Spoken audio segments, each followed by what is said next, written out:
All right, let's check in with Lonnie. Speaking of rosy futures, we're looking at a nice week this week, right? I think overall it's going to be just a fine week. Now, it's not going to be as hot as it was, the weekend or today for that matter. I mean, today, talk about a cooker out there. You're 87 right now, partly sunny sky. Some folks are wondering, could we have a record today? You didn't, okay? You were quite a ways from that. 89 was your high temp. 97 is the record, all right? So 8 degrees off of that, but you're 16 degrees warmer than average for this time of the year.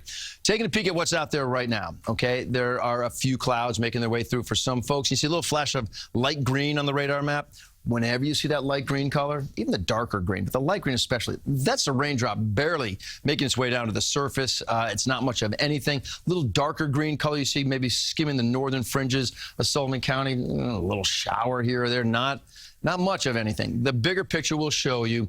Here's your front, okay, right about here, and it's the tail end of this front that's actually got a little bit more vigorous activity to it. So I do think there's going to be a better chance for a shower, even a storm, as that line pushes through late tonight. Now, as far as cold fronts go, ahead of this cold front is that southwest wind. That's why today you were in the 80s and the 90s. For some of you, the front comes through sort of while you're sleeping out there. It's that northwest wind for tomorrow. So it's a day that's a good 10 degrees or more colder than you were today, maxing out in the 70s. Of course, you should max out in the 70s. In fact, if the average is 73, I think it'd be maybe 4 or 5 degrees warmer than average tomorrow. As for the timing of the wet weather, I'd say 9 p.m. until 3 a.m. 9 p.m., it's making its way into some of our western suburbs. Now, yes, there's some leading activity ahead of this. It's really light little showers here or there.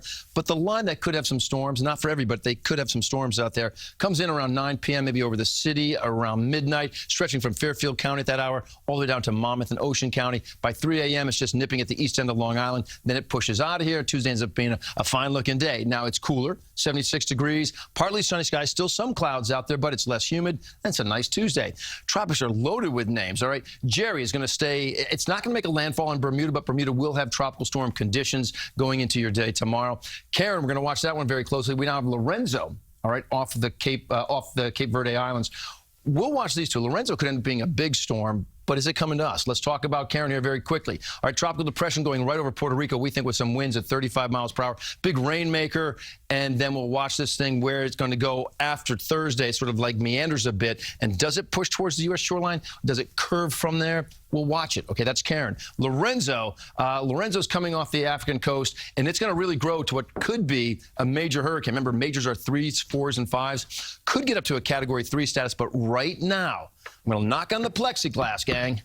Right now, it looks like Lorenzo wants to remain a storm for the fish. All right. Good news. Swimming with the fish. And we'll keep an eye on it. Thank you. Thank you, Lonnie.